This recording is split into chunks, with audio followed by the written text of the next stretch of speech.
Today we're joining Father Hugh Mackenzie, who's going to be offering proofs for the soul in a language and in a philosophy which accords with modern science. I hope we can continue the discussion of the topic in the comments section below. We know, just from our observation, but particularly from modern science, that material things tend to behave in predictable ways. They don't appear to be free. And yet, it's quite important for our religion, I suppose, that human beings are free, but it's also part of our human experience that I'm responsible for my actions. So this belief in the Catholic tradition, I think, is reasonable based upon a careful observation of human consciousness. If we reflect a little bit about what it means to be a human being in his self-consciousness and as an acting person, then we can see that we do believe that we're free, that we're responsible. We have an experience of making decisions and of making choices in a world that's not so free, in a world that's predictable, in a world that seems to enable us to make these choices and take these actions.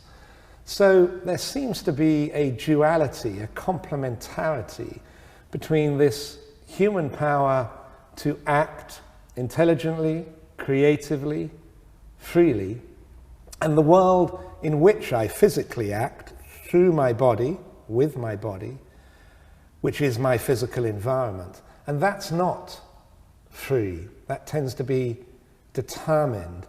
And I learn through observation gradually about the way in which the physical world operates. When I'm just walking down the street, I tend to realize that it's probably going to still be there for the next step that I take, so I can take that next step.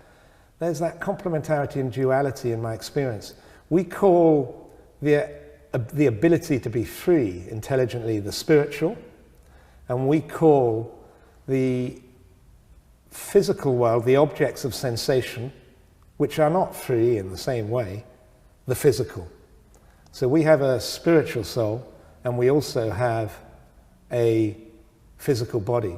I think this is confirmed by modern science because we've learnt a lot about how physical things behave.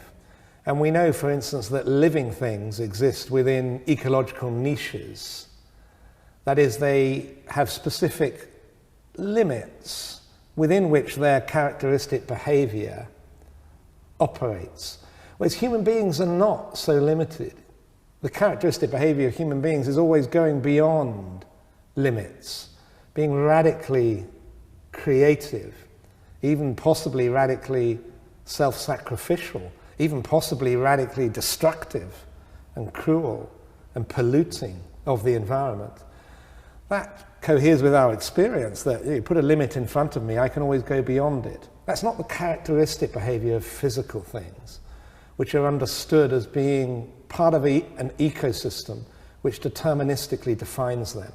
So I think modern science supports this understanding of what we are conscious of, which is being free in a world that is not free. So all of that is evidence that we're more than human bodies.